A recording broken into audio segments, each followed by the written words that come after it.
Sudah kita rapatkan tadi, kita mengajukan juga gugatan citizen lawsuit, gugatan warga negara terhadap KPU. Karena kita tidak ingin KPU ini tidak bekerja berdasarkan prinsip-prinsip good governance, clean government, seenaknya saja. Karena setelah proses di KIP ketahuan, kalau KPU ini tidak pernah melakukan verifikasi faktual terhadap ijazah Jokowi ketika mendaftar baik pada Pilpres 2014 maupun Pilpres 2019. Penyidik Polda Metro Jaya mengatakan mereka sudah menyita 709 dokumen. Kemudian memeriksa 22 ahli. Kemudian memeriksa, saya lupa, 127 atau 130 saksi. Coba bayangkan, untuk perkara yang gampang sesungguhnya, apakah satu lembar ijazah itu asli atau palsu?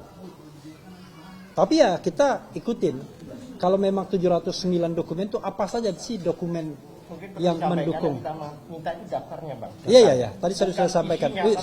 Iya. Tadi saya sudah sampaikan bahwa kita cukup meminta daftarnya sebagai bentuk transparansi. Dari situ kan kita nanti akan lihat mana yang relevan atau tidak untuk kita tindak lanjuti.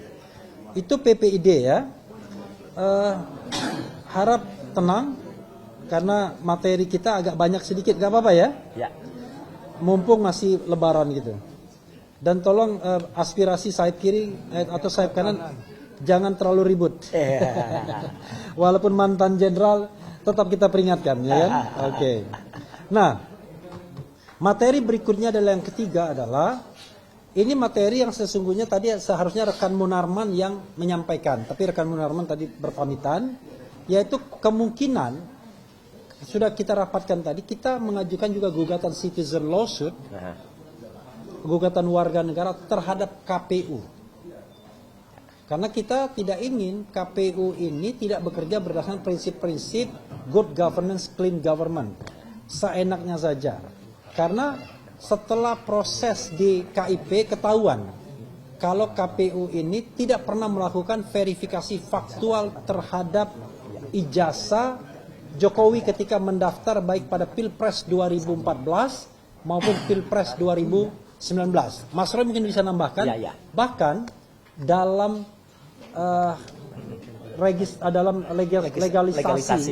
legalisasi itu ada hal yang meragukan soal tanda tangan pejabat. Ya. Yaitu Dekan Fakultas Kehutanan yang masa jabatannya 2012 ya? Iya. Kok di situ tanda? Di 2014 masih tercantum namanya. Dan juga di dalam dokumen legalisasi itu tidak terdapat tanggal kapan legalisasi dilakukan. Jadi itu juga menjadi persoalan yang kemudian kita akan gugat KPU agar dia bekerja lebih baik gitu. Memang banyak hal yang kita akan lakukan ya. Nah, itu hal berikutnya.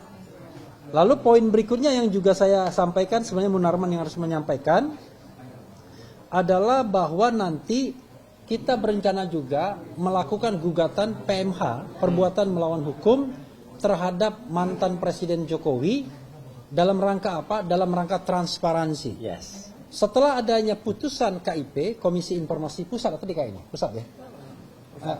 Pusat itu mengatakan bahwa dokumen ijazah itu informasinya itu adalah publik. Dan sebelumnya sebenarnya undang-undang KIP juga mengatakan itu publik. Sehingga ada kewajiban paling tidak untuk transparan berdasarkan azas-azas umum pemerintahan yang baik. Nah, kita selama ini tidak pernah melihat Pak Jokowi itu menggelar press conference untuk menunjukkan ijazah yang diklaimnya sebagai ijazah asli. Bahkan cenderung berlindung di balik proses hukum seolah-olah ijazahnya itu sudah disita oleh Polda Metro Jaya. Padahal penyitaan itu sendiri juga membawa pertanyaan. Karena yang biasanya disita barang bukti. Barang bukti apa, bro? Barang bukti hasil kejahatan. Lah, kalau ijazahnya asli kok disita? Iya kan? Biasanya kalau ijazahnya asli, iya disimpan. Iya. Kalau dia masih muda, masih fresh graduate kan untuk melamar pekerjaan kan? Kok disita? Oke, itu menjadi pertanyaan. Itu ada Pak Didit tuh, ahli hukum kalau mau tanya-tanya nanti, ya.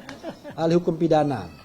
Karena itu kita minta gugatan pengadilan memerintahkan agar Pak Jokowi melakukan tindakan transparan. Kita tidak mempermasalahkan apakah ijazahnya palsu atau tidak karena sudah ada forum citizen lawsuit di Solo tapi kita ingin memerintahkan pengadilan agar Pak Jokowi bersikap transparan, menunjukkan ijazahnya secara transparan, paling tidak bisa dipotret oleh Mas Roy dan kemudian diuji lagi. Ya kan? Karena sampai saat ini yang diklaim sebagai ijazah asli itu adalah yang diperlihatkan pada tanggal 15 Desember 2025 yang kita cuma lihatnya 5 menit. Tanpa disentuh, tanpa bisa dipotret, Dan dalam plastik. tanpa dirubah dan dalam plastik. Sehingga kita tidak bisa menilai apakah embossnya ini benar-benar emboss atau embus-embusan, apakah watermarknya ini benar-benar atau tidak. Makanya kemudian ketika dalam pembelaan saya tetap rely on dengan Mas Roy. Setelah dipertunjukkan tersebut, ya tetap 99,9% palsu menurut keyakinan kami. Ya. Ya, nah, tiba-tiba ada termul yang mengatakan, wah dia sudah menghina kepolisian dan lain sebagainya. Itulah orang-orang yang kemudian menyebarkan hoax kemana-mana ya. Karena substansinya nggak kuat, tidak bisa berdebat substansi, tiba-tiba main pinggiran. Ya, oke. Itu saya unfortunately Munarmannya tidak ada. Kemudian berikutnya adalah nanti. Mas Roy pembulat dia. Nanti. Kemudian Teman-teman dulu semua. kita juga akan menggugat kembali, menyampaikan lagi permohonan ke Mahkamah Konstitusi. Ya. Karena kami sangat-sangat tidak puas dengan Mahkamah Konstitusi yang kami anggap aneh. Sudah jelas-jelas Mas Roy, Dr. Tifa, waktu itu masih ada Rismond, Ya. itu dirugikan dengan pasal-pasal ini. Kerugian konstitusionalnya adalah tidak ada kepastian hukum. Orang melakukan penelitian, melakukan penilaian, adjustment dan lain sebagainya, kemudian ditersangkakan. Kan berarti kan melanggar pasal-pasal dalam konstitusi tentang perlindungan hukum, tentang kepastian hukum dan lain sebagainya, terutama pasal 28D. Tetapi unfortunately legal standingnya ditolak oleh Mahkamah Konstitusi yang membuat kami bingung, pusing. Tetapi kami tidak menyerah, kami akan ajukan kembali dengan sebuah konstruksi yang mudah-mudahan jauh lebih meyakinkan dan menantang Mahkamah Konstitusi untuk menyidangkan perkara ini dan tidak berlindung di balik legal standing dan lain sebagainya. Karena ini bukan hanya untuk kepentingan Mas Roy, tapi untuk kepentingan kita ke depan agar tidak mudah orang dikriminalkan karena berpendapat.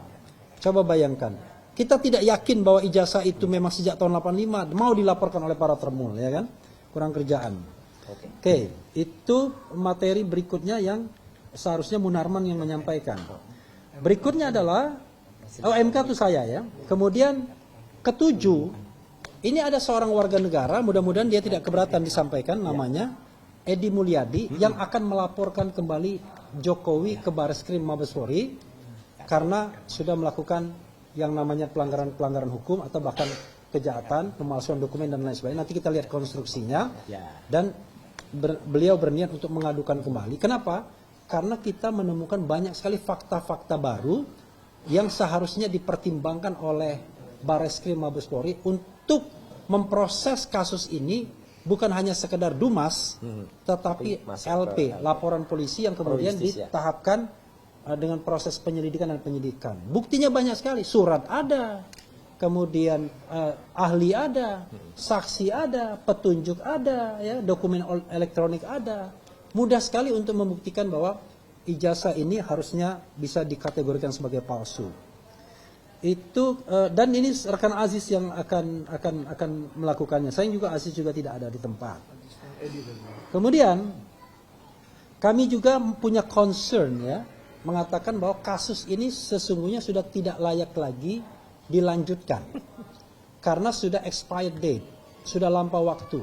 Berdasarkan pasal 138 ayat 2 KUHP yang lama, karena mereka mengatakan menggunakan KUHP yang lama karena berdasarkan aturan peralihan itu kalau sudah masuk dalam tahap penyidikan maka digunakan KUHP yang lama. Di situ dikatakan setelah dikembalikan P19 maka dilengkapi dalam waktu 14 hari saja. Nah, untuk kesempatan ini saya ingin memberikan koordinator litigasi Mas Wirawan Adnan untuk menambahkan. Silakan Mas.